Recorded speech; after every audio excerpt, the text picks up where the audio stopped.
बिस्मिल्लाहिर्रहमानिर्रहीम अस्सलामु अलैकुम वरहमतुल्लाहि वबरकातुहू। हकीम हाफिज़ मोहम्मद अमीन आपकी खिदमत में हाजिर है और आप देख रहे हैं हमारा चैनल दानिश शिफा खाना।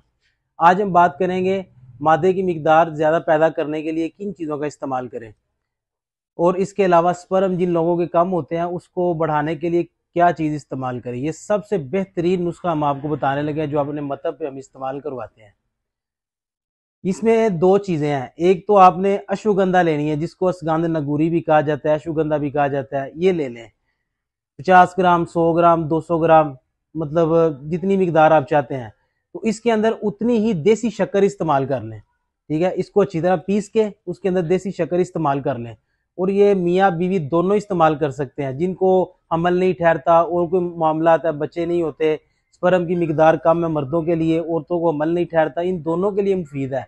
और इसके अलावा आप बच्चों को भी दे सकते हैं, 3 साल से ज़्यादा उम्र के बच्चों को सबको दे सकते हैं, बूढ़े भी खा सकते हैं। उसके साथ हड्डियों में मजबूती होती है, इम्यूनिटी बढ़ती है, ताकत आती है जिस्म के अंदर, थकावट, सुस्ती, कमज़ोरी, ना काहली जो है वो दूर हो जाती है। तो इसी बात पे हमें दीजिए इजाज़त, मिलते हैं नेक्स्ट वीडियो में। अस्सलामु अलैकुम वरहमतुल्लाहि वबरकातुहू।